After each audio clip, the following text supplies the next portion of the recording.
Manipulé sur ça là, c'est une petite démo que j'avais faite il y a quelques semaines lors d'une conférence. Le but c'était de montrer rapidement qu'en fait, sans être forcément développeur, on est capable d'utiliser les briques cognitives qu'a montré Christopher tout à l'heure. Alors pour ça, j'ai fait ce qu'on appelle une logica. Je vais le aussi. En fait, une logica, ça se crée à la main, en assemblant des blocs de fonctionnalités, ce qu'on appelle des connecteurs. L'exemple que j'ai pris est assez simple. Je me suis dit, je fais quoi? Je vais faire une analyse de texte, je vais faire une analyse d'exposant, montrer un peu des différentes API qu'on sait utiliser. Et je suis parti d'une recherche Twitter, tout simplement. Je vais lire des posts sur Twitter pour faire cette analyse. Donc, il y a un connecteur pour Twitter. Je peux porter toute la démo là parce que ça là, c'est vraiment un bonus, mais ça fonctionne. Le connecteur Twitter, j'ai juste à renseigner, à me connecter avec mon compte d'abord la première fois, et ensuite ma fiche à texte là qui est sélectionner le texte que vous voulez rechercher. Donc là, j'ai mis hashtag community service, le nombre de résultats, et on peut aussi filtrer à partir de quel tweet on peut récupérer. Ça va me récupérer maximum 100 tweets sur ce hashtag-là. Et ensuite, je vais faire un traitement. Pour ça, j'ai juste à avoir une variable qui se travaille là. Et ce que je fais, c'est que vous voyez une boucle for each, qui va prendre en fait chaque tweet que je reçois, qui va faire un traitement pour chaque tweet. Et qu'est-ce que je fais dedans? Je récupère le body du tweet, et on voit ici mes différentes briques d'API cognitive que j'appelle. Par exemple, ici, j'appelle Detect Language. Detect Language, c'est une des méthodes qui est fournie par l'API de Text Analytics, dans laquelle vous utilisez un contenu qui est un texte. Il va vous envoyer un résultat qui va vous dire ton texte, c'est quelle langue, a priori. La même chose pour le sentiment, sauf que ce que vous voyez, c'est qu'ici, à la place de la variable que je passe en entier, je vais vous montrer un coup de débugger, comme ça vous verrez comment ça appelle et comment ça renvoie. Détection de sentiment, pareil, je passe un texte. Par contre, lui, je prends en variable un langage. Justement, je vais réutiliser ce que j'ai récupéré à l'état d'avant. À la détection de langage, je récupère le first, alors non pas le code exactement, mais dans l'idée, il prend le premier langage qui est répondu par la suite. Je vais chercher des phrases clés qu'il y a dans les tweets.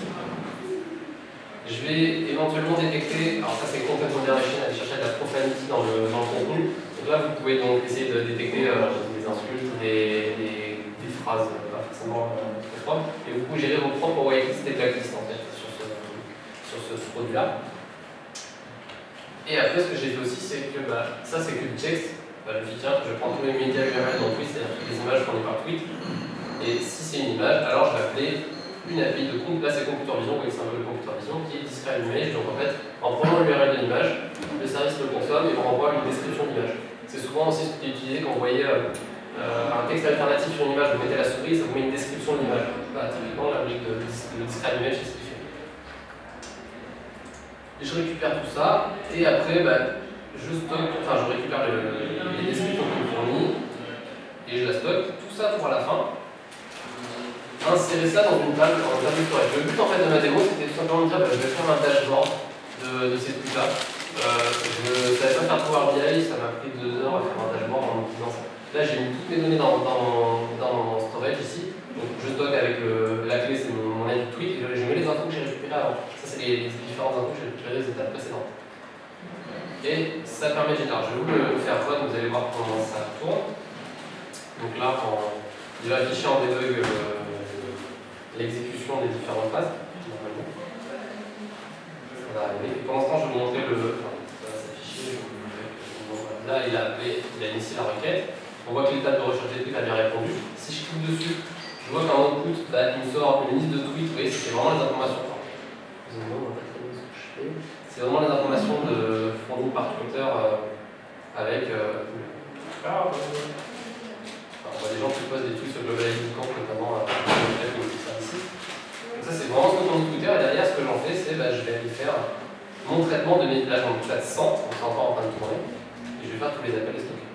Le but derrière, c'est je prends un Power BI et je vais faire un petit tableau que j'ai mappé sur mon tableau storage que j'ai stocké. Ça permet de faire un dashboard. Demain, vous voulez faire un dashboard de suivi sur Twitter de l'activité de tout sur votre entreprise. Vous voulez faire ce que vous voulez. Là, j'ai agrégé tout simplement mes données. On voit ici que j'ai le petit texte de mon tweet que j'ai stocké. La langue détectée par le detect language qu'on a vu tout à l'heure. Donc pour info, Twitter fournit aussi la langue dans son contenu de son API. Là, j'ai analysé. Des keywords qu'il a trouvé dedans. Le sentiment que j'ai demandé à l'API. Est-ce qu'il y a de la profanity ou pas dedans? Alors on pourrait gérer un tableau qui liste exactement ce qui vous dit quel est le mot qui considère comme de la profanity. Et l'heure du tweet. Vous voyez que je l'ai fait tourner ce matin, c'était tout à l'heure. J'ai des tweets d'aujourd'hui. Si je refresh mes données là de Power BI, je vais me retrouver avec les données qui vient de charger là à l'instant, parce que vous voyez qu'il a fini. Pour l'exécution, il a traité ça. Et on voit pour chaque exécution, pour chaque thème, alors là c'est le premier des 100. Le tweet c'était Good morning San Francisco, bah, c'est l'anglais, c'est ce qu'il a trouvé. Il nous a fait mon score, il est sûr que c'est l'anglais. Sur le sentiment, bah, sur celui-là, il dit ça a l'air plutôt positif. 0,94, vous voyez, voilà. Les key phrases là-dedans, il a sorti trainer Good morning San Francisco. Bon, les key phrases exploitées, il y a souvent beaucoup de choses dedans. La profanity sur cet exemple-là, bah, il n'y a rien de particulier, il a juste isolé quelques mots mais il n'a pas sorti. Et ensuite, est-ce qu'il y avait des images? Là, il n'y en avait pas sur celui-là. Si j'en trouve un, il y a des images, que vous puissiez voir. Donc je peux débugger comme ça tous les tweets que j'ai traités. Là, il n'y en a plus.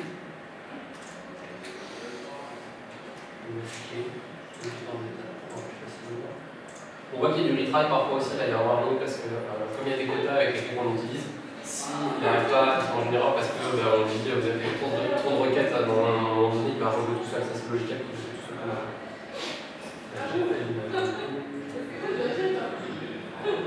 Bon, je pense qu'on avec une image de en haut. Voilà, celui-là par exemple, il y avait une image qui est celle-ci. Voilà. Et il m'a dit, c'est une personne qui est debout devant un ordinateur. Ce qui n'est pas faux. Voilà, ça marche pas trop mal. Franchement, la partie de la description, c'est pareil, il y a un scoring aussi qui vous est donné, ça marche pas trop mal. Après, si vous voulez dire, c'est telle personne qui est debout devant l'ordinateur, là, c'est pas Computer Vision qui vous dit.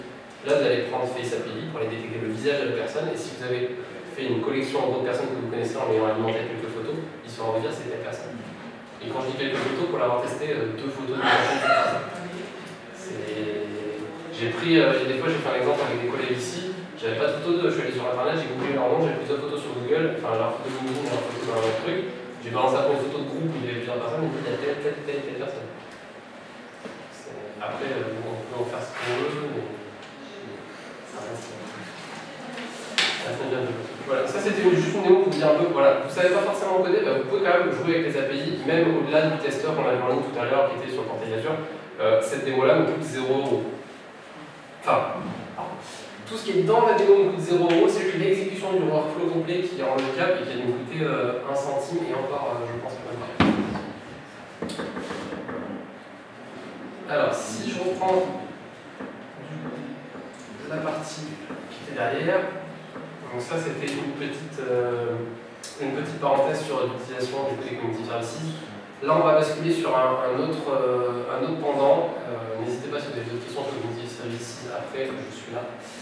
Là, je vais vous parler d'un autre produit qui est encore une fois quelque chose qui ne nécessite pas de compétences en termes de code.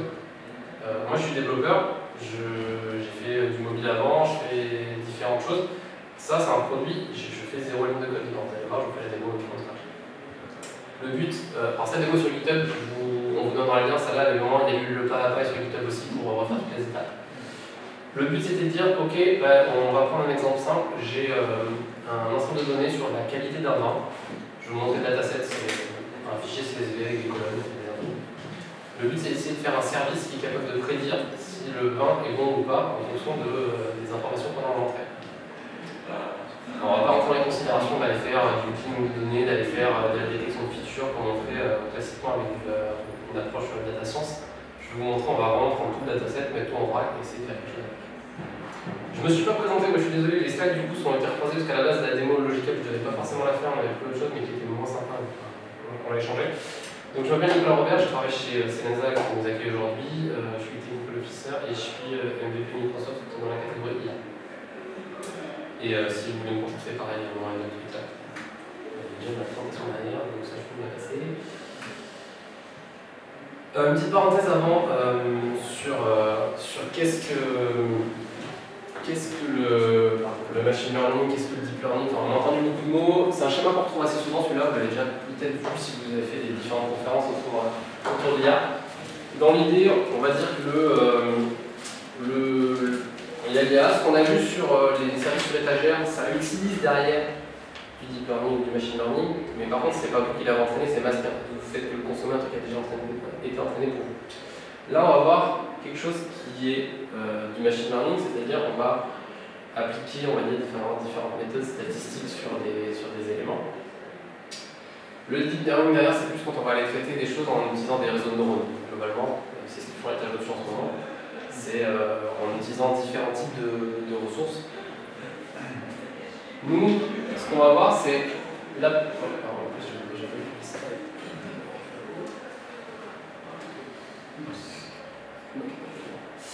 L'approche traditionnelle de la programmation, c'est j'ai mes données, un algorithme, j'exécute mon algorithme, j'ai un résultat. L'algorithme qui fait 3, 4, ça fait l'exécution, il fait ce qu'il veut. L'approche machine learning elle est différente. Les approches machine learning sont différentes. On va avoir l'utilisation d'entraînement supervisé. Donc le supervisé, c'est quoi? C'est vous avez des données, vous savez le résultat que vous voulez pour l'entraîner. Vous savez quelque chose, et du coup, ce que vous allez lui donner, c'est ces données, ce que vous voulez avoir, et il va aller transformer ça en quelque chose qui est utilisable. Donc l'algorithme, le modèle que vous allez utiliser, on parle souvent de modèle. Il y a aussi le mode non supervisé. Le non supervisé, c'est-à-dire que là, vous avez des données, vous voulez sortir quelque chose, mais vous ne savez pas encore forcément, vous n'avez pas d'exemple concret. Alors, par exemple, vous voulez faire du regroupement de personnes, vous avez un données de clients, vous voulez regrouper ces clients par grande famille, mais vous ne savez pas forcément quelles sont les familles types, quelles sont les... Là, ça sera du non supervisé. Ce qu'on va faire là, dans l'exemple tout à l'heure, ce sera du supervisé. Je vais vous montrer le dataset, on a des exemples c'est un exemple de 20, est-ce que le 20 est bon ou pas? Il y aura une colonne qui dit voilà, celui-là il est bon, celui-là il est pas bon. On va voir comment on arrive à sortir, travailler ça, avoir un modèle derrière qui sait ensuite proposer cette approche-là à des nouvelles valeurs. Un petit. Alors, pas très loin ça. Un petit raccourci, enfin, comment ça s'appelle en français? Je ne trouve pas le nom. Une petite feuille très utile pour aller retrouver un peu pourquoi je choisirais tel algo, telle solution, plutôt tel algo au niveau du machine learning. En fait, si on se prend au milieu, ça dépend ce que vous voulez chercher. Si vous voulez prédire des valeurs, vous allez plutôt souvent partir sur de la régression. Si vous voulez aller trouver des catégories, vous avez différents types de modèles et d'algorithmes à utiliser. Aussi une phase de protection. Ça, c'est un support qui est super utile. En gros, vous avez votre projet, vous avez votre problématique, vous regardez, je vais faire ça, hop, il vaut mieux que j'aille dans cette famille-là. Après, vous voyez, vous voulez prédire des valeurs, il y a du choix. Et je ne vais pas vous dire, alors je ne suis pas data scientist ni data engineer, je ne vais pas vous dire, vous voulez faire ça, c'est ça qu'il faut utiliser. Je ne sais pas. Et il y a aussi souvent, selon le problème, il va falloir tester les différentes solutions pour voir laquelle est la meilleure, pour voir ensuite travailler sur les données, pour savoir laquelle est la donnée qu'il faut utiliser. C'est là aussi on parle d'automatisme, c'est-à-dire d'aller automatiser un peu ce traitement, cette analyse des différents facteurs qui permettent de trouver le bon modèle. Alors ça, c'est, vous la trouvez sur la docation, je peux vous redonner le lien, mais c'est un petit outil assez intéressant. Donc pour revenir sur la notion de supervisé et non supervisé, un bon exemple sur comment estimer, comment utiliser le supervisé, l'exercice typique d'un supervisé, c'est j'ai une grille avec des informations, mon training data, et j'ai une colonne que je connais, c'est celle-là que je vais deviner en général. Votre training data, vous allez utiliser les différentes informations et vous allez dire c'est cette colonne-là sur laquelle que tu me trouves la valeur. Et quand vous allez l'appeler, après vous l'appelez avec les mêmes informations, sauf la dernière donnée bien sûr, et c'est là qui va vous donner une estimation. Et c'est exactement ce qu'on va faire dans l'exemple. Comment ça se passe? Comment on travaille ces données en général? Déjà, je parle de données depuis tout à l'heure, c'est un peu la différence qu'il y a avec les Cognitive Services par les versions custom. Cognitive Services, vous n'avez pas de données à donner pour l'entraînement. Vous arrivez, vous consommez, ça marche. Ça répond en tout cas à quelque chose. Après, est-ce que ça match votre business case ou pas? Ça va dépendre. Mais vous n'arrivez pas avec un dataset, avec un panel de données énorme pour tester. Ici, l'approche de base, c'est que j'ai quand même besoin de données. Une machine learning, et c'est souvent une grosse problématique. J'ai besoin de données en bonne quantité et en bonne qualité. Donc le premier travail, ça va être de travailler ces données, d'aller les préprocesser. Ça peut être la transformation de données, ou tout simplement transformer une colonne qui est en format date dans un bon format, nettoyer des colonnes vides, s'assurer qu'il n'y a pas d'anomalies parfois dans ce que vous récupérez, etc. Toute cette préparation. Ensuite, vous allez prendre un modèle, un algorithme que vous voulez utiliser, et vous allez tester plusieurs fois ces modèles-là. Vous allez voir lequel marche le mieux, vous allez mesurer certaines métriques. Au niveau de la performance, on va voir à quoi ressemblent les métriques dans la démo. Ensuite, vous allez utiliser transformer ça en API que vous allez pouvoir consommer, et vous allez la déployer, et vous allez tester avec des nouvelles données. Et le but, c'est que derrière, très important dans le modèle de données, c'est qu'un modèle de machine learning, il évolue. Vos données entrantes souvent évoluent, la qualité évolue, et c'est quelque chose qu'il faut monitorer. Un projet en IA qui utilise un modèle VML, il faut le surveiller. Même si vous faites de la brique sur étagère, ce qui ne vous dit pas que demain votre fournisseur de briques sur étagère n'a pas pourri son dataset du jour au lendemain. Microsoft ne publie pas de documentation pour dire aujourd'hui j'ai changé mon dataset sur Computer Vision par exemple. Tout comme vous voulez savoir, vous avez vu tout à l'heure, ça renvoyait des box avec des zones ou certaines choses. Aujourd'hui, la documentation ne dit pas quelles sont les classes qu'il est capable de détecter. Par exemple, il sait dire subway train, il y a un an il ne savait pas dire subway train, il disait juste train sur cette zone-là. Tout ça, c'est pas forcément dans la doc, et du coup, il vaut mieux avoir dans ces projets quelque chose qui se charge de faire cette surveillance de l'état, de vérifier les métriques régulièrement, sinon c'est un peu ce que le modèle part complètement en cacahuète et vous en rendez pas compte trop tard. Et comment tu fais cette solution toi? Idéalement, on a un dataset de test qui est assez varié, qui correspond bien à ce qu'on utilise réellement, et on joue régulièrement. Déjà, c'est une approche, on va dire, basique, qui est dire ok, je suis capable de regarder dans le temps comment ça évolue sur ces datasets de test. Pas trop le varier non plus parce qu'il faut que ce soit comparable dans le temps. Mais aujourd'hui, c'est ce qu'on fait nous chez un client, le projet Custom Vision qu'on a. On se dit, on veut l'enrichir régulièrement. Donc on a des gens qui taguent des images, ça rentre dans une base de données, régulièrement on va venir entraîner le modèle. La première chose qu'on va faire après avoir entraîné un modèle, on va regarder les métriques qu'il vous a montré tout à l'heure avec les 3 cadrans là. Ça, c'est les métriques Microsoft. Ils ont pris un bout du dataset qu'ils avaient eux pour tester. Ils ont fait la cross-validation pro, ils prennent un petit bout, ils retestent, ils reprennent un autre bout, ils remélangent, ils retestent, etc. Nous, on aura un dataset tiers. Dès qu'on a publié, on va tester le modèle avec ces données-là, on voit s'il est mieux, pas mieux, et après on prend le choix de le publier ou non. Et ce qu'on a vu dans Custom Vision, parce qu'il a entraîné son modèle, il y avait un bouton publish, il faut bien se dire que vous pouvez avoir 10 itérations en parallèle, maximum 10, vous pouvez en publier 10, vous pouvez en consommer 10 en parallèle. C'est-à-dire que, et vous pouvez aussi vous dire, selon les cas, je peux appeler celle-là ou celle-là, mais il est important de vérifier les métriques et de se faire ses propres métriques. Du coup, on est quand même assuré que le modèle packagé qu'on utilise est fiable. Il va évoluer son modèle en ligne. Les modèles sur Custom Vision, les modèles qu'on fait nous sont figés, puisque c'est nous qui maîtrisons l'entraînement et la republication. Sur Computer Vision, non. Computer Vision, vous appelez une API fournie par Microsoft. Donc vous appelez avec votre image. Normalement, dans le temps, ils évoluent positivement. Ils savent détecter plus de choses, ils sont plus précis. Normalement. Après, j'explique toujours à mes clients que c'est pas un algorithme if, else, machin, je peux rejouer simplement en lisant. Je peux le débugger et te dire ça a planté là parce que ta ligne de code est floreuse. En gros, même en ne touchant pas, ça pourrait évoluer. Du coup, vous pouvez vous dire, ok, bon, j'apprends des noms, machine learning, Azure Machine Learning, Cognitive Service Bot, etc. Il y a des petites grilles comme ça, assez rapides pour se dire qu'est-ce que j'utilise quand, à quel moment.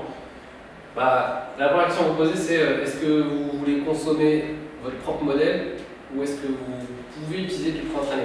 Je dis bien pouvez parce que justement, la question va être ok, j'ai un besoin, maintenant ce besoin-là, comment j'y réponds? Et comment j'y réponds, c'est des fois, vous devez traiter du vocal par exemple, vous allez certainement utiliser une brique sur la tâche de speech to text. Par contre, si demain vous avez un vocabulaire métier très spécifique, pas forcément dans la bonne langue, là on va rentrer dans du custom speech. On reste encore dans le Cognitive Services, mais on commence à customiser un petit peu. Vous voulez faire du traitement d'image, vous voulez détecter quoi? Si vous voulez faire juste une description d'image, vous détectez qu'il y a une personne sur l'image, là vous êtes sur du Cognitive Services. Soit Computer Vision, qui sait aussi que c'est une personne sur l'image, soit Face API. Vous voulez savoir que c'est telle personne, ça Face API le fait. Par contre, vous voulez savoir sur l'image, c'est le logo de Selenza, ça, c'est pas Computer Vision, ça va être Custom Vision, et après dans certains cas même, on va être obligé de faire du spécifique. Quand je dis spécifique, c'est faire le OpenCV ou autre, on va faire un Python derrière pour générer son propre modèle.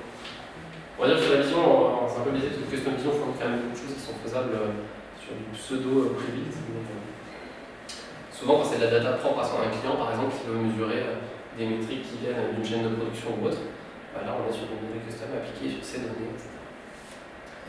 Et donc du coup, tout à l'heure on avait un peu de Cognitive Services. Bot Services est souvent dans les slides parce qu'en fait, un bot c'est pas de l'IA, soyons clairs, un bot c'est du if, else, c'est bête et méchant. Par contre, souvent c'est avec dedans des Lego de couches de Louise, dont on a parlé tout à l'heure, qui sert à reconnaître une intention dans du texte.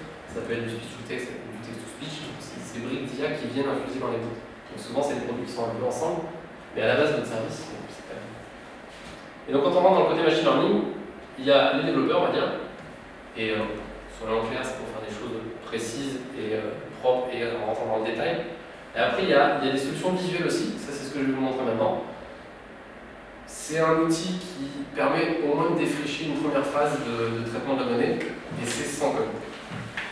Après, à l'utiliser vraiment en prod, ça va être sur des use cases assez limitées, parce qu'en fait le nombre de réglages de ces deux options que vous avez est quand même un peu plus limité qu'aller faire de vraie implémentation en Python. Et vous allez voir ce que je vais vous montrer. À la fin, je vais vous montrer un autre bout qui fait la même chose en Python. Souvent, ça dépend aussi de vos capacités, de vos connaissances, etc.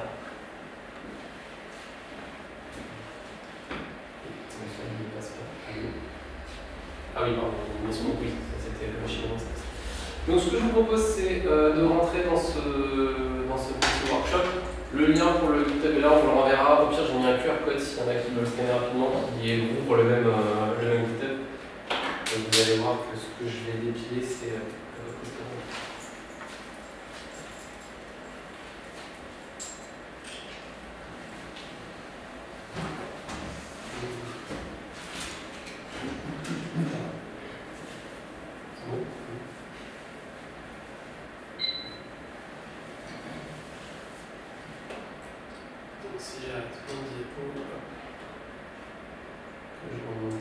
donc, ici, on est sur ce qu'on appelle ML Visual Interface. Donc, je vais vous montrer où c'est caché.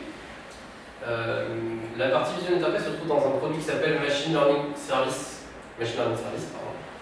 Donc, comme on a tout à l'heure pour les Cognitive Services, dans Azure, je vais créer une nouvelle ressource. C'est une marketplace, donc il y a plein d'éléments. Je peux aller chercher dans AI Machine Learning, mais j'ai pas forcément envie de chercher le C. Donc, je vais faire Machine Learning. Et je vois Machine Learning Workspace. Donc ça, c'est le produit qui m'en pose. La création, ça prend une minute ou deux du Workspace. Machine Learning Workspace, du coup, ça permet de faire d'agréger un peu tout ce qui est autour de Machine Learning dans Azure. La Visual Interface, on va dire que c'est une petite partie. Le gros de Machine Learning Service, c'est être capable de fournir de la puissance de calcul, d'exécuter des expériences, de publier ça sous forme de service. Et quand je dis des expériences, c'est plutôt de Python, vraiment une implémentation codée. Donc j'ai créé une ressource pour l'occasion en amont, que j'ai mis ici, donc, un Workspace, c'est la ressource que vous voyez ici. Il crée un certain nombre de ressources Azure qui sont nécessaires à l'utilisation du Workspace, donc il y a un keyboard, une scène storage, tout ça, c'est ce qu'il a créé pour. Et le Kubernetes Service, c'est ce qui sert à faire tourner des web services. Si je clique sur la ressource, en gros, vous allez voir, j'arrive sur la page de présentation, et il me dit, je peux faire du notebook, je peux faire du Automatic Machine Learning, Visual Interface, c'est ce que je vais vous montrer, et après, il y a des trucs classiques, on va dire des expériments, des pipelines, des compute, etc. Donc Visual Interface, c'est ici. Et quand je lance, je vais tomber sur la page qui est j'arrive sur une interface. Alors c'est du preview. Ceux qui ont connu un produit qui s'appelait Azure Machine Learning Studio, c'est à peu près Azure Machine Learning Studio qu'ils ont vraiment capsulé dans Azure Machine Learning Service. Des évolutions de produits comme ça chez Microsoft. Avant c'était un autre produit qui était complètement à côté. Maintenant, la grosse différence, c'est qu'en fait, visuellement, c'est quasiment la même chose, sauf que là, MS Studio avait ses ressources de compute gérées par Microsoft. Là, c'est des ressources de compute que vous avez, vous, dans votre workspace. Donc, comment ça se passe dedans? Ici, vous arrivez sur une page, vous avez des expériments, des web services, des datasets. Alors, pour vous montrer ce qu'on va traiter, le dataset que j'ai, c'est un fichier de qualité de vin. Alors, j'ai pas les noms des châteaux, des machins, je vais pas bordelais, ça me ferait mal de voir ce qu'ils ont mis, parce que c'est des Américains qui ont le fichier. Ce que je vous propose, c'est de vous l'afficher de manière un peu plus sympathique. Donc, c'est par intervirgule, hop, voilà. Donc, en gros, il y a des différents champs de données sur l'acidité, sur l'acide citrique, le sucre, les chlorides, les sulfures, la densité, le pH, les sulfates, l'alcool, et deux colonnes qui nous intéressent particulièrement. Je vais filtrer mes données, c'est mieux. Donc, on a quality. Quality, vous voyez, c'est un indicateur entre 3 et 8. Et quality bool, c'est un booléen, donc c'est true, enfin 0 ou 1. L'intérêt de ce truc, ce qu'on va vouloir calculer, c'est ça, c'est savoir faire une classification binaire, c'est-à-dire dire est-ce que c'est du bon 1 ou pas du bon 1. Alors vous allez me dire, il y a un truc qui est flagrant sur ton dataset. Si tu regardes quality, bizarrement, il y a un dès que ça dépasse 6. Enfin, dès que c'est 6 ou plus. Ça se voit vite, hein. Si je filtre les 1, il n'y a que du quality 6, 7 ou 8. Et si je mets 0, il n'y a que du 3, 4, 5. Donc on va dire que les colonnes sont très liées. Et ce que vous allez voir, c'est que derrière, dans le traitement, je vais exclure volontairement cette colonne quality pour qu'on ne se base que sur les autres. Et je vais vous montrer entre la différence entre j'exclus et j'exclus pas, vous allez voir que le modèle est complètement différent. Donc qu'est-ce que je vais faire? Je vais utiliser ce dataset et je vais dire dans mon ML service, dans mon Visual Interface, je vais donner ces données, je vais dire je veux tel type d'algorithme. Tu me sépares les données en prenant 70% pour faire la donnée de training du modèle et 30% pour tester. Donc c'est un peu comme ce qu'on disait tout à l'heure sur la question visuelle avec un dossier à part. Là, lui, il fera le split et il testera du coup les métriques par rapport à ça. Et je lui demandais d'entraîner, d'évaluer, de scorer le modèle. Pour ça, je reviens sur mon modèle. Normalement, un expériment, en fait, mieux, c'est pas un expériment, c'est le travail là de l'interface visuelle. Donc, un expériment de vide. Il y a des expériments tout près aussi, si vous voulez voir un peu les différents des exemples qui fonctionnent avec des datasets, avec des algos. Donc là, je vais créer un blank experiment. Vous voyez, ça m'affiche une interface où ils disent de déposer des items ici. Très bien. Le premier item qui m'intéresse, c'est mon dataset, c'est mes données. Alors, pour ça, je vais, dans My Dataset, je vais ajouter un dataset. Je vais ajouter tout simplement un dataset en chargeant le fichier depuis mon interface. Donc, je l'ai déjà fait, là, mon dataset webquality.csv. C'est juste un CSV, j'ai chargé ça pour vous. Et du coup, je vais aller dans mon expériment. Comme je l'ai pas sauvegardé tout à l'heure avec les codes il m'a supprimé. Donc je vais faire un nouveau. Ici, je vais lui donner un nom, je vais lui donner 2. Et la première chose à faire, c'est de déposer des items. Je vais dans les datasets et j'ai mon webquality.csv. Je le dépose. Bon, là, tout le reste a disparu, c'est juste parce que c'est pour vous inciter à poser quelque chose. Là-dedans, il y a quoi? Il y a un dataset, je peux le télécharger. Si je fais. Je vais vous montrer qu'en fait, à chaque fois, on peut faire un run. Le run, ça va vous réaliser vos différentes étapes. Et on peut visualiser souvent à chaque étape la sortie d'étape pour se dire voilà ce que ça fait. Typiquement, la première étape que je vais faire, c'est de dire je vais faire une transformation. Et je vais ne pas prendre de mon dataset la colonne quality, c'est avec les valeurs. Parce que ça biaiserait le modèle sinon. Donc j'ai une table qui s'appelle select colonne in dataset. La sélection de colonne, mais ce que je fais, c'est que je branche. Si vous cliquez là, si vous mettez au niveau de l'entrée, vous voyez qu'il attend lui un dataset. Donc c'est ce que j'ai ici, c'est un dataset. Et ici, il me dit qu'il y a une erreur parce qu'il faut une value. Et ici, il faut que je dise quelles sont les colonnes que je vais sélectionner. Je vais dire include. J'ai bugué, non, il faut les mettre toutes. Attendez, je vais prendre l'autre expériment. Voilà.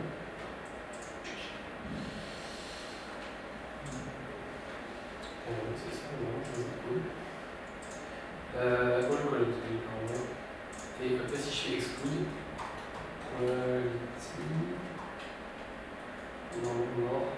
voilà, là il me dit toutes les colonnes sauf quality. Sinon, après, je peux les sélectionner à la main, mais comme je n'ai pas encore ramené le dataset, il ne connaît pas la liste des colonnes, c'est pour ça qu'il ne m'est proposé pas. Donc là, si je fais run, je dois choisir sur quelle ressource je vais le faire. Donc là, moi j'ai créé une machine. C'est la différence entre un studio et cette version-là, c'est que là, vous créez vos ressources de compute, vous les voyez, elles sont ici. Dans la ressource. Donc là, moi j'ai utilisé une VM pour compute, une machine en compute, il y a 2 nœuds, c'est du standard. C'est ça qui est price, c'est ça qui coûte, c'est l'exécution de ces machines virtuelles. Sinon, le reste, la création de ressources ne coûte rien. Donc je lui dis exécute-moi là-dessus. Et je vais dire run. En espérant que les ressources soient réveillées, sinon ça va prendre un peu de temps. Sinon, le temps qui run, je vais vous montrer ce que ça fait sur l'autre, puisqu'ici je l'ai déjà fait. Quand vous voyez la coche verte, ici, c'est que j'ai exécuté mon modèle. Donc je vous utilise un peu sur la suite avec les différentes étapes. Et ici, ce que je peux faire, c'est du coup faire un visualize. Le visualize, ça va tout simplement vous dire voilà, ton dataset il ressemble à ça, donc vous retrouvez les colonnes qu'on a vues tout à l'heure. Il n'a rien transformé. Vous avez des métriques intéressantes, des moyennes de valeurs, est-ce qu'il y a des valeurs ou pas dans votre dataset, quels sont les types de features, c'est par exemple du numérique, ça aussi. Et on voit déjà que le quality bool, pour lui c'est un numérique. Il ne voit pas un booléen, il ne voit pas true false. Alors pourtant sa distribution c'est des 0 et des 1. Et vous regardez la mine, médiane, etc. C'est vraiment que des 0 et des 1. Donc ce qui va nous intéresser, donc il y a 1600 000 dans le dataset, jusque-là. Ce qui va nous intéresser derrière, c'est justement de transformer. Alors je regarde si juste il a fait une tournée. Oui, maintenant on peut pas. En fait, mon ressource de compute s'est mise en pause depuis tout à l'heure parce que j'ai fait tourner graphiquement. Donc il va avancer. Donc ce que j'ai fait derrière, c'est que j'ai fait une table qui s'appelle édition des métadatas, c'est tout simplement pour faire des transformations par exemple. Là, ce que je dis, c'est j'ai pris la colonne quality bool et je dis ça c'est du boolean. C'est juste ça en fait, ça sert à transformer résoudre le dataset, pardon, visualise. Vous allez voir que par magie, par cette étape-là, du coup, il a transformé la colonne en type binary feature avec de la. Ok. Le but derrière, si je remets dans le programme, c'est que je peux pas, pendant que ça compute, je peux pas rajouter des briques dans la ligne. Donc je vous montre sur l'autre. Derrière, qu'est-ce que je fais? J'ai du coup un dataset avec une colonne qui va correspondre au label que je veux estimer. Je vais du coup faire une étape, je vais faire juste ça pour vous voyez. Du coup, j'ai une étape qui sert à splitter les datas. Donc ça, c'est pareil. Ces étapes-là, elles sont ici dans la transformation. Vous pouvez faire du sample, du split. Vous pouvez aussi ajouter des rows, calculer des rows à la volée par rapport à des existants ou autres. Mais par contre, le langage, il est assez limité. Si vous voulez faire vraiment des transformations compliquées, je vous conseille pas ça. Mais pour faire un test simple comme ça, ou pour s'assurer de choses, ça marche. Donc ici, 70% d'un côté.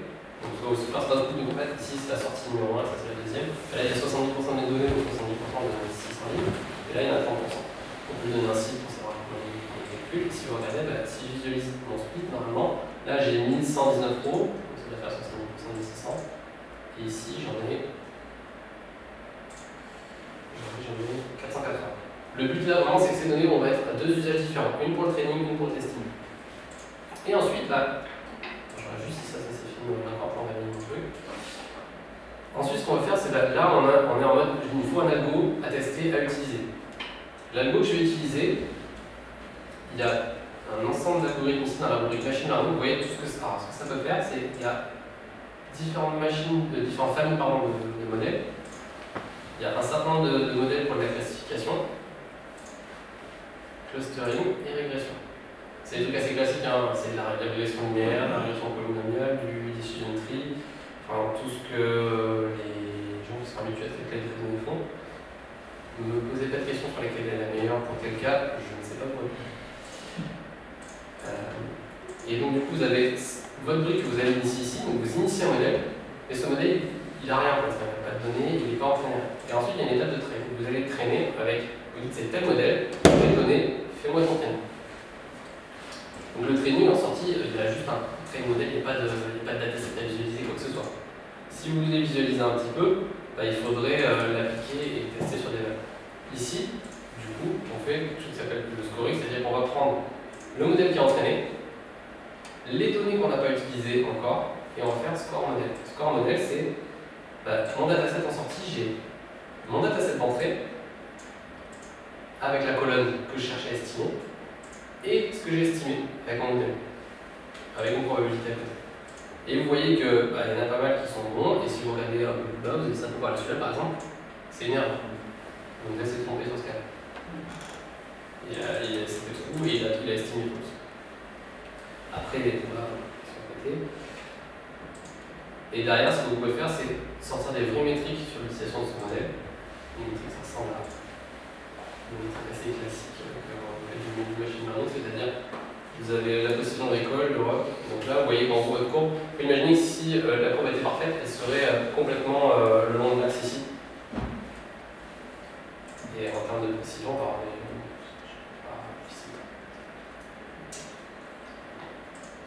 donc là, ce que j'ai fait, en quelques étapes, j'ai pris mon dataset, je l'ai découpé, j'ai transformé, j'ai fait quelques transformations simples dessus, je l'ai découpé, je l'ai utilisé sur un modèle, j'ai scoré, j'ai évalué ce truc. Ensuite, une fois que vous avez entraîné tout ça, il y a un petit bouton ici qui sert à créer un predictive experiment, parce que là, en fait, c'est votre pré-traitement, votre définition de votre algorithme à gauche. Une fois que vous l'avez fait, vous dites ok, j'ai un modèle qui marche, je vais l'utiliser. Et en fait, en deux clics, vous pouvez créer un predictive experiment, ça vous crée un nouvel onglet, où vous voyez juste arriver deux choses.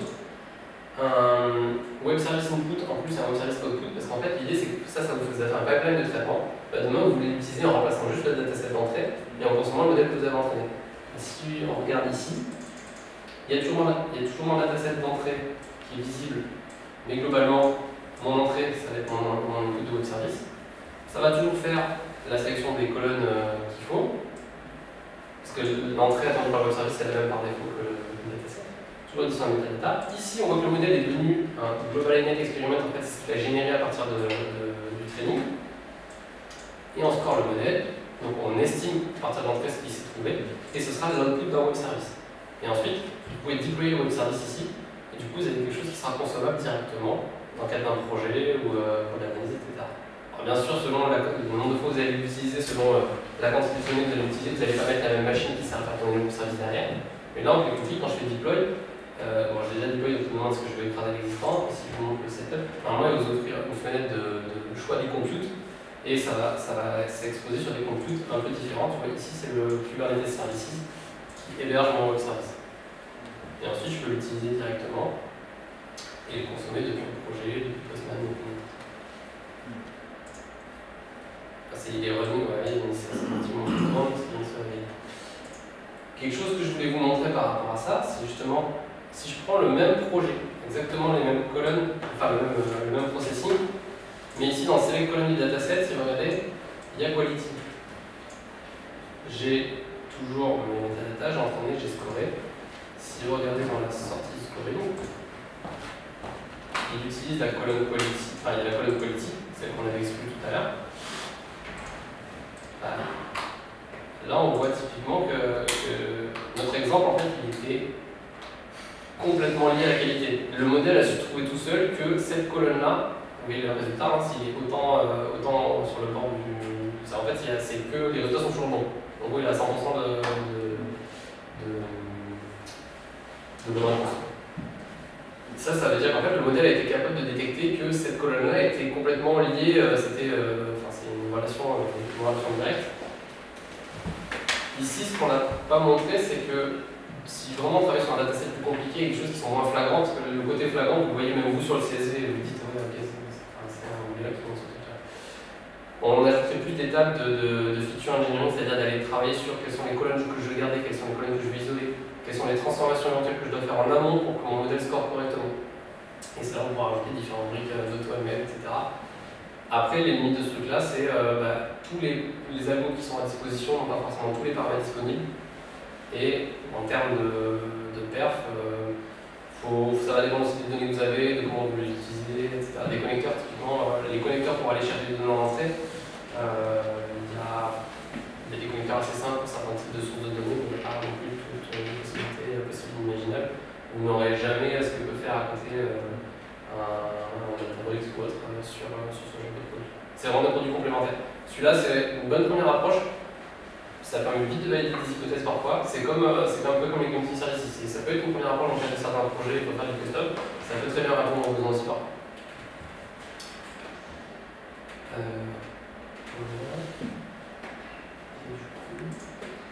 Si je reviens. Du coup, j'ai un peu essayé ma ligne. Est-ce que vous avez des questions particulières par rapport à tout ça, par rapport à ce qu'on a vu avancer avec Christopher, ou même des questions sur les retours d'expérience? On a peut-être savoir ce qu'on réponse. Comment on maîtrise le coût d'apprentissage en fait? Pardon? Le coût d'apprentissage, comment on maîtrise? Parce que par rapport au nombre de données qu'il faut mettre, on peut faire tourner 50 ans, on ne sait pas combien de temps ça va durer. Ça dépend énormément de use case et de ce que vous avez emmené, de ce que vous voulez sortir. Souvent, le problème, c'est que pour le mesurer, il faut faire des premiers tests. C'est un peu le problématique de ces projets-là quand on vous dit ok, je veux faire tel projet, et alors l'entreprise qui aujourd'hui est capable de vous chiffrer le truc directement en 2 sans avoir vu vos données ni rien, c'est un pari qu'elle fait. Enfin, de mon point de vue, là c'est mon retour d'expérience quelque part, c'est le nombre de fois où on arrive chez les clients, après derrière, oui, on a les données, en fait ils les ont pas, elles sont poreuses, elles sont ça, enfin dès qu'il y a de la donnée derrière, les 3 quarts du temps, après on donne une fourchette et on regarde où on fait une première phase qui est ok, je dois regarder ce que vous avez et après je pourrais vous dire, mais avant je ne m'engage à rien. Comment ça, là, typiquement dans le cas d'Azure, où a priori on doit facturer à partir du moment où la machine tourne, comment je sais pour appuyer sur le bouton pour entraîner un truc, qu'en fait il n'est pas parti pour 3 heures et qu'il va nous faire son consommation tout le monde en fait. Est-ce qu'il n'y a pas des alertes, un truc qui dit attention sur tous les produits Azure, après il y a des alertes, on a des quotas sur les souscriptions, ça c'est plus du management d'Azure au sens plus global en fait, c'est pas lié spécifiquement au machine learning. Après, les machines que vous avez, c'est moi qui ai paramétré quel est le sizing de la VM que j'ai demandé. Comme ça, vous savez, au pire, combien il coûterait par mois, c'est tourner tout le mois. Ça, c'est indiqué par mois. Dans les grilles de pricing Azure, par exemple, j'ai mis des VM qui coûtent moins de 100 € le mois et on va tourner 10 minutes. Mais c'est un peu le problème avec tout ce qui est ressources cloud aussi. Hein. Enfin, il y a le même problème dans on-prem, sauf qu'en fait, on ne voit pas forcément parce que c'est pas la facturation, c'est pas pareil. Mais c'est assez difficile d'aller chiffrer précisément ce genre de projet sur la partie run aussi. Et autant les community services, les 3/4 des solutions sont à l'appel. Donc vous pouvez dire, ok, si vous avez 5000 appels, ce sera tant, si vous avez 10 000, ce sera tant. Il y a un peu de dégressif sur certains produits, mais il y a des fois, c'est juste linéaire. Là, vous pouvez vous dire, ok, je me provisionne une charge de réentraînement régulier, etc. Mais vous aurez du mal effectivement à dire directement, ce sera 12 € par mois, 120 € par mois. Après, il faut aussi arriver à mesurer quelle est la qualité de ce qu'on a récupéré et parfois se dire que ça suffit pour ce qu'on veut faire. Pas forcément aller chercher non plus, aller faire un firewall pour gagner 1% de qualité qui finalement ça ne viendra pas derrière et qui va coûter 3 fois plus cher parce que des fois, pour 1%, ça fait beaucoup plus de tarification. Et la volumétrie là-dedans, ça intervient dans la mise de données, ça change rien. Ça va dépendre de ce que vous êtes. Typiquement, l'exemple du vin, il y a 1600 lignes. Il a trouvé une corrélation directe entre deux colonnes, il s'est trouvé quelque chose.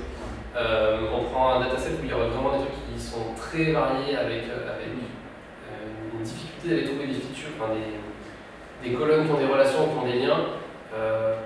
J'ai envie de dire souvent, plus il y en a, plus ça va aider à trouver la logique.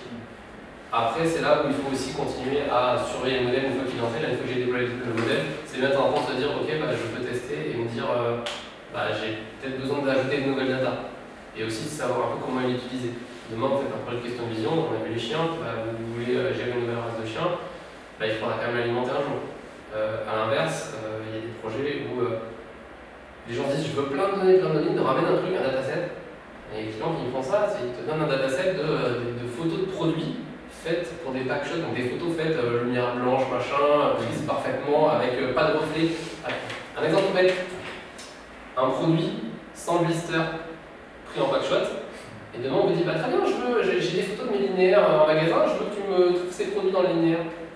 Et ouais, et le problème c'est que ce que tu as oublié de nous donner, c'est des photos de ton truc avec des blisters, parce que pour les linéaires, ils ont des blisters, et c'est pas évident à trouver. C'est pour ça qu'aujourd'hui, quand vous voyez des projets de magasins qui sont des robots qui font de l'inventaire en roulant, quand vous regardez le 3/4 du projet, c'est un robot qui a un scanner qui est capable de se déplacer à l'horizon, à la verticale, parce qu'il faut qu'il soit vraiment en face, parce qu'il faut qu'il y ait un éclairage correct. On essaie d'en faire un peu avec Custom Vision, d'aller faire de l'object detection pour aller taguer des zones.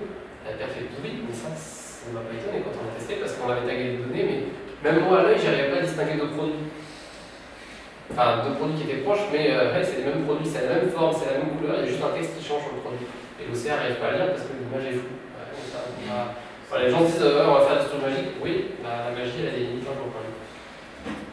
Mais peut-être que demain ça évoluera aussi. Il y a aussi plein de questions sur ok, si j'ai pas de data, est-ce que je peux la simuler? Par exemple, est-ce que je peux pas utiliser un GAN pour générer une image fake, mais pour entraîner mon modèle parce que j'introduis un peu de bruit dans l'image, je prends l'image de base, j'introduis du bruit, j'introduis différentes choses et je me dis je vais essayer un peu d'entraîner mon modèle avec des images comme ça. Ça, c'est des choses où il faut expérimenter et vraiment, en fait, quand on conçoit tous ces projets-là, il faut toujours se dire comment ça sera utilisé derrière. Parce qu'effectivement, si l'utilisation n'a rien à voir avec la manière dont vous l'entraînez, vous aurez un truc qui est complètement biaisé, complètement pourri. Voilà. Pour revenir sur la question du monitoring, est-ce que dans l'univers d'Azure, il y a un module comme ça qui permet de dire ça, voilà, c'est les données que je veux vérifier en permanence, vous faites des vérifications tous les minutes sous temps, etc. Alors, vous parlez du coup de monitoring du coût des ressources? Non, des modèles ou autres. Ouais. Non, il n'y a pas de brique de surveillance de modèle ou quoi que ce soit. Après, c'est pas forcément très compliqué à développer. Ça peut être, il y a plein d'approches pour les faire. C'est-à-dire qu'on peut faire un truc qui tourne dans un coin, on peut faire du serverless avec une fonction qui se déclenche tous les jours et qui va appeler des trucs. Et après, la problématique, c'est quelle est la logique pour dire c'est bon, c'est pas bon. Chaque client va avoir sa propre logique. Ça va être, si vous faites de l'objet detection, il y a un client qui va dire il faut absolument que le rectangle il encadre la zone qui m'intéresse. Il y en a un qui va dire si les deux rectangles se superposent au moins 80%, ça me va. C'est assez difficile à faire que ce soit générique et valable pour tout le monde.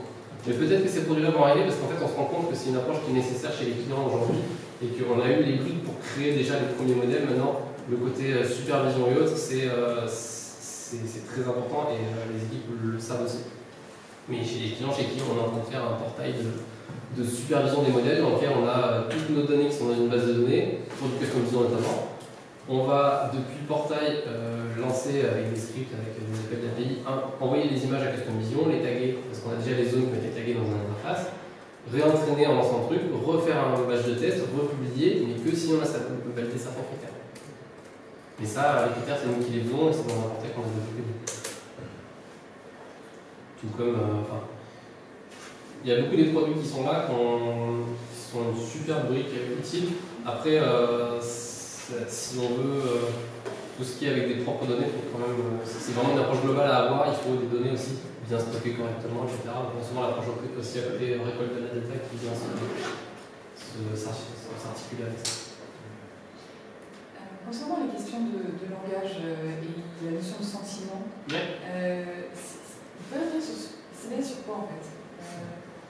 J'imagine que c'est extrêmement complexe. Par exemple, l'ironie. Non, l'ironie, c'est clairement ce que je peux vous dire.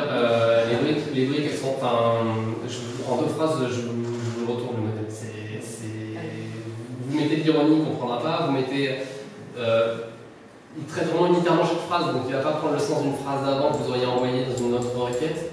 Donc, c'est logique, c'est des petits facilitateurs. Par contre, pour des usages qui sont très spécifiques, vous n'allez pas forcément. C'est là où on a encore nous un humain qui sait faire cette différence-là, et sur ces sujets-là, c'est plus compliqué. Mais oui, clairement, l'ironie, ça ne marchera pas. J'ai trouvé j'avais un cas dans le Power BI que je vous ai montré. Enfin, je vous le retrouve, mais il est un peu plus loin, c'est une plus vieille donnée. J'avais un cas où il me trouvait un score assez négatif. Je vais porter par sentiment, si vous voulez bien, c'est mon Power BI. Enfin, je ne sais pas exactement qu'est-ce qu'il fait qui dit que c'est négatif, alors que le mec dit ouais, alors, on pourrait dire ça. J'en avais un autre par contre qui était positif, la phrase par contre il utilise un nom d'un produit qui avait le nom du produit avait une tournure très négative, ça s'appelait je sais pas Never quelque chose et du coup je pense que ça a impacté le calcul de sentiment. Je pense que c'est une science qui est très compliquée et c'est super difficile et c'est pareil après par langue en fait. Tous ces produits-là, souvent, tous les produits qui sont liés à la langue, souvent vous avez des briques qui sont dispo en anglais en premier. Certaines fonctionnalités ne sont en anglais, ne sont pas dans d'autres langues. On a la chance en français d'être pas trop mal loti. Généralement, on est dans le top 5 des langues qui sont fournies. Mais effectivement, la qualité de ces choses-là, c'est toujours des briques qu'il faut jeter un œil. Et ça, par contre, vous ne pourrez pas l'enrichir vous-même, cette brique-là. Elle est sur l'étagère, vous l'avez telle qu'elle est. Dans la Profanity, il m'avait flagué un truc. Il me flaguait le mot UK. Alors je pense parce que rajoute de lettres ça fait fuck, mais alors c'était UK dans le texte quoi, au sens United Kingdom. Après c'est les Américains qui l'ont fait, UK, bon ça peut-être pas, ils savent pas ce que c'est, mais voilà, il faut toujours avoir un œil, c'est aussi pour ça que voilà, c'est de la statistique, c'est de l'entraînement. Ce qu'il faut voir c'est que généralement ça évolue dans le bon sens en termes de qualité de performance. Je prends l'exemple de Q&A Maker dont on a parlé tout à l'heure, qui est vous avez une FAQ. Vous lui donnez, ça peut être une FAQ sur un site web, vous lui donnez le lien, il va aller essayer de lire la page, de trouver les questions et les réponses dedans, et derrière vous pouvez lui poser une question et essayer de matcher avec la réponse qui match bien. Au début ça marchait vraiment mal, parce que la manière de rechercher les choses c'était de recherche texte un peu mot à mot. Comme à l'époque, le speech aussi a énormément changé, le translate a énormément changé aussi, parce qu'avant on faisait de la tokenisation, on prenait les mots, on coupait les limites, on faisait du translate mot à mot, on traduisait chaque mot. Aujourd'hui, la brique de translate utilise un réseau neuronal et vous voyez des choses qui sont assez bluffantes. Quand les gens mettent le translate en live sur les conférences, il n'a pas été entraîné pour ça, il n'a pas. Ok, on peut donner le deck de slide en amont pour qu'il apprenne certains mots dans le truc. Vous voyez des choses se corriger en live.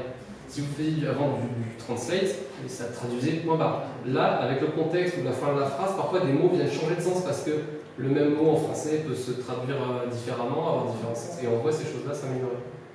Donc c'est sûr que des fois le translate ça fait rire, vous voyez des trucs dans des confs, mais enfin, il y a 3 ans vous ne voyiez pas les translates en live sur des conférences où il y avait 4000 personnes et qu'on c'était le patron qui parlait parce que c'était un peu la honte d'avoir pas la vraie chose qu'il a dit, tout ça écrit une connerie parce que c'était pas ça.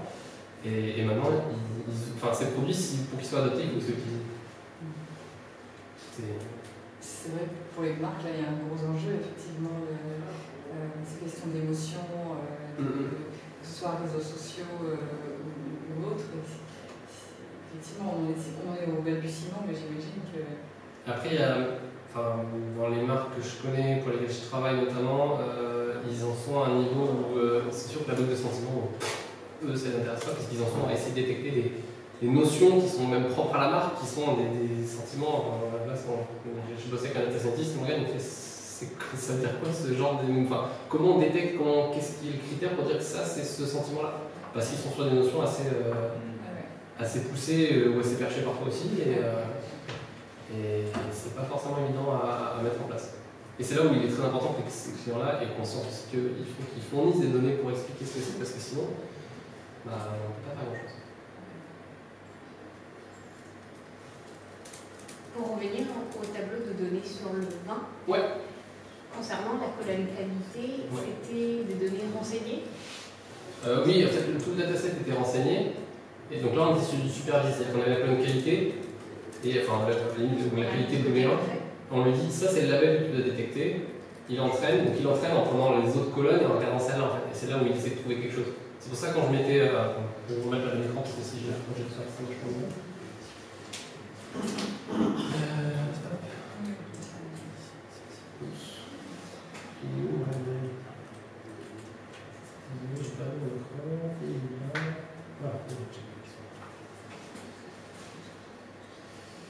Le dataset de tout à l'heure, ces colonnes-là toutes les colonnes-là étaient fournies. Après, ce que j'ai fait, c'est que quand on a fait le traitement, en gros, j'ai fait l'équivalent de faire ça. J'ai masqué ça. Ensuite, j'ai fait l'équivalent de faire un 6-0 égale false, sinon égale true. Et je l'ai entraîné avec tout ça. Mais en lisant que ça, c'est le label qui doit détecter. C'est ça que je n'étais pas bien indiqué sur la. Je peux vous remontrer dans le. Si je retrouve la même page, voilà, ici. En fait, dans le modèle, on dit ici la label colonne, c'est-à-dire la colonne que tu dois estimer, c'est la colonne quality loop. C'est grâce à ça qu'il faut en faire. Et en fait, si on veut variabiliser ce label colonne, est-ce qu'on peut le variabiliser en entrée? Juste pour dire, moi j'aime plus la colle dans le vin que d'autres critères. Est-ce que je peux envoyer ça en fait dans l'appel? Et en sortie, j'ai ma préférence en gros en fait. Alors, ce qu'il faut voir, c'est que là je l'ai entraîné d'abord, et après quand je le consomme, je peux en mettre des variables, et c'est des variables qui vont utiliser le modèle qui est déjà entraîné. Donc là, au moment où tu l'entraînes, tu peux dire je veux plutôt telle colonne, en fait il faudrait isoler les colonnes du dataset, quand on les sélectionne ici, il faut les virer tous ceux qui pour nous ne sont pas à regarder. Donc c'est notre modèle. Ce serait notre modèle. Parce que là en fait, on lui a dit de travailler sur toutes les colonnes que tu vois pour essayer de sortir quelque chose, une information. Donc il n'y a pas de moyen générique en fait de pouvoir pondérer la décision finale. Non, pas là, parce qu'effectivement là on entraîne le modèle et on consomme après. Sinon, pour aller faire un truc comme. Par exemple, si on veut tester l'altération du vin par rapport au type de bouche en plus, liège authentique ou autre, une collerette, deux collerettes, l'impact que ça a sur la qualité du vin si on veut ajouter cette. Il faudra voir ça, c'est le problème là dans le dataset, l'information de est-ce que c'est une collerette, deux collerettes, est-ce que c'est machin. Et après, ce qu'on peut lui dire, c'est qu'avoir une seule colonne et essayer de trouver une relation, ça sert à rien, parce qu'en fait, on va pas forcément. C'est un peu compliqué. Par contre, c'est l'intérêt, c'est quand tu vas avoir plusieurs colonnes pour essayer de trouver quel est l'ensemble qui sert à quelque chose dans le. Si tu matches que sur une seule colonne, oui, il peut essayer de trouver un modèle qui fait. Enfin, sinon ça sert pas à rien, parce que ça serait une régression classique, mais. Là c'était vraiment en mode, ok, on va travailler sur n'importe quelle colonne, mais demain tu peux très bien dire, je veux que tu regardes telle colonne, et pour ça en fait, tu as juste à l'isoler dans le dataset. Tu peux avoir un dataset avec plein de colonnes, du moment qu'ici tu l'isoles et tu dis, je veux que, si je mets que le total sulfure, vous allez voir que le modèle, il va certainement être bien plus pourri, parce que quand on regardait, il n'y avait vraiment pas de lien entre la qualité et le sulfure. Mais si tu veux tester par exemple demain que tel ou tel modèle marche mieux, que telle ou telle colonne sert mieux, c'est là où on rentre dans des considérations de feature engineering, et avec cet outil-là, c'est pas forcément le plus simple de le faire. Pour les variabiliser, etc. Et justement, ce que je voulais vous montrer, merci, ça me fait penser à ça. Sur le GitHub que vous avez, non, je vous montre juste le GitHub au passage, comme ça vous saurez tout retrouver. Donc ça, c'est cette session-là en particulier, il n'y a pas les Logic Hub que je vous ai montré avant. Cette session-là, il y a vraiment tout, depuis je suis sur Azure, je crée mon workspace, ça me crée ça, je lance une interface, je chope les data, elles sont là, elles sont dans les pots aussi. Je crée un experiment, j'ajoute mon dataset, je build mon modèle step by step. Il y a juste un step qui n'est pas très clair ici. Après j'édite et fonctionnalités, j'expose, je déploie, etc. Il y a quelques liens utiles aussi à la fin. Et elle a rajouté dans ce repo un dossier notebook où il y a en fait la même chose faite en Python. Donc vous dites aujourd'hui vous avez des compétences à faire du Python, des vrais on va dire assez simplistes par rapport à ceux qui font du visual interface comme je fais. Ça c'est faire exactement la même chose, c'est je prends mon dataset en CSV, je lis, je montre les premières lignes, vous voyez c'est les mêmes données avec le quality bool. Je chope des infos sur les colonnes, etc. Donc, par exemple, le quality bool, lui, il le voit comme un entier, pas comme un booléen. Là, ils ont affiché. Ils ont affiché des relations entre la qualité et, par exemple, la volatile acidity ou les chlorides, etc. Donc, pour voir un peu quelle était la variation des données par rapport à ça. Et donc, ici, ensuite, vous voyez que à ce niveau-là, ils créent leur modèle, ils scorent leur modèle et ça donne une accuracy de 75%. Et derrière, il y a des appels pour les tester différemment. Donc ça se fait complètement en Python. En fait, si on veut vraiment plus de puissance, plus de flexibilité dans ce qu'on fait, on peut partir sur du Python avec un data scientist. Mais bon, l'approche Azure ML avec la visual interface, parce que ça peut tourner dans le produit qu'on a vu tout à l'heure. C'est juste qu'au lieu de tourner dans le visual interface par exemple, ça va être un expériment classique en fait. Expériment classique, vous pouvez pointer vers un book, etc. Et après, vous pouvez, une fois que vous avez créé votre modèle, vous pouvez en créer une image Docker, le nettoyer et monitorer un peu son utilisation, etc. Donc tout est regroupé un peu dans un seul produit. Ce que vous avez juste à créer, c'est ce produit-là et les ressources à côté de compute dont vous avez besoin.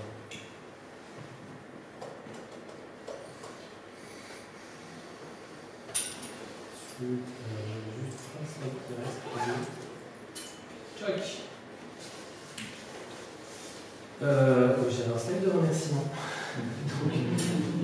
Pour la personne qui a initié cette environment que vous avez vu dans la vidéo, qui d'ailleurs n'est plus MVP, il y a Microsoft, puisqu'il vient d'être recruté par Microsoft. Donc il a rejoint l'équipe de Christopher, vous avez vu tout à l'heure, le développeur appliqué, si je ne dis pas de bêtises. Donc Cassie qui a fait le contenu de la session sur la partie machine learning. Les ordinateurs et les speakers, et puis à vous d'être venus, parce que parmi les inscrits, il y en a qui sont venus, ça fait plaisir. Et j'ai un outil de la session. Je reste encore un peu là si vous avez des questions ou autres. Après, je suppose qu'il y en a qui vont me rencontrer chez eux, mais voilà, je peux discuter de projets, je ne peux pas citer mes projets parce que je n'ai pas les droits de la part des clients, mais je peux dire ce que j'ai fait, ce que j'en ai constaté. Ça veut dire quoi, MVC? Ah, MVC, ça veut dire quoi? l'MVP, c'est les Most Valuable Professional, donc en fait c'est une reconnaissance individuelle par Microsoft. Donc,